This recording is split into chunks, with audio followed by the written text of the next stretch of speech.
ಟೀಕೆಗಳು ಸಾಯುತ್ತವೆ, ಕೆಲಸಗಳು ಉಳಿಯುತ್ತವೆ ಅಂತ ಯಾರು ಹೇಳಿದ್ದು ಗೊತ್ತಾ? ಬಿಗ್ ಬಾಸ್ ಅಲ್ಲಿ ಗಿಲ್ಲಿ ಹೇಳಿದಂತ ಮಾತ್ರ ಕಮೆಂಟ್ ಮಾಡಬೇಡಿ. ನಾನ್ ನಿಮ್ಮ ವೇರ್ವೀಟ್ ನ ಆಶಿಕ್ ಮಾತಾಡ್ತಾ ಇರೋದು. ತೋಟಗಾರಿಕೆ ಇಲಾಖೆ ಅವರು ಏರ್ಪಡಿಸಿರುವ 219ನೇ ಲಾಲ್ಬಾಗ್ ಫ್ಲವರ್ ಶೋ ಅಲ್ಲಿ ನೀವ್ ಈ ಸತಿ 20 ಲಕ್ಷ ಫ್ಲವರ್ಸ್ ಗಳನ್ನ ಕಣ್ತುಂಬಾ ನೋಡಬಹುದು. ಫ್ಲವರ್ ಶೋ ಆದ್ಮೇಲೆ ಈ ಹೂಗಳೆಲ್ಲ ಏನಾಗುತ್ತೆ ಅಂತ ಕೊನೆಯಲ್ಲಿ ಹೇಳ್ತೀನಿ, ಕಂಪ್ಲೀಟ್ ಆಗಿ ಈ ರೀಲ್ ನ ನೋಡಿ.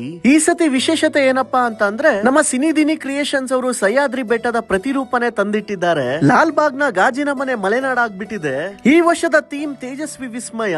ಕೆಪಿ ಪೂರ್ಣಚಂದ್ರ ತೇಜಸ್ವಿ ಅವರಿಗೆ ಫಲಪುಷ್ಪ ಪ್ರದರ್ಶನ ಸಮರ್ಪಣೆ ಮಾಡಿದ್ದಾರೆ. ತೇಜಸ್ವಿ ಅವರ ಬಗ್ಗೆ ಒಂದ್ ರೀಲ್ ಅಲ್ಲಿ ಹೇಳಿದ್ರೆ ಸಾಕಾಗಲ್ಲ, ಆದ್ರಿಂದ ನೀವು ಫ್ಲವರ್ ಶೋ ವಿಸಿಟ್ ಮಾಡಿದ್ರೆ ಸಾಕಷ್ಟು ಮಾಹಿತಿಗಳನ್ನ ತಿಳ್ಕೋಬಹುದು. ತೇಜಸ್ವಿ ಅವರನ್ನ ಮಲ್ಟಿ ಟ್ಯಾಲೆಂಟೆಡ್ ಪರ್ಸನ್ ಅಂತ ಹೇಳಿದ್ರೆ ತಪ್ಪಾಗಲ್ಲ. ಇವರು ಪರಿಸರ ಪ್ರೇಮಿ, ಬರಹಗಾರ, ಪ್ರಾಣಿ ಪ್ರೇಮಿ, ಛಾಯಾಗ್ರಾಹಕ, game hunter, bird watching, fishing, ಇನ್ನು ಸಾಕಷ್ಟು ಹವ್ಯಾಸಗಳ ಆಧಾರಿತವಾಗಿ ಫ್ಲವರ್ ಶೋ ಆರ್ಗನೈಸ್ ಮಾಡಿದ್ದಾರೆ.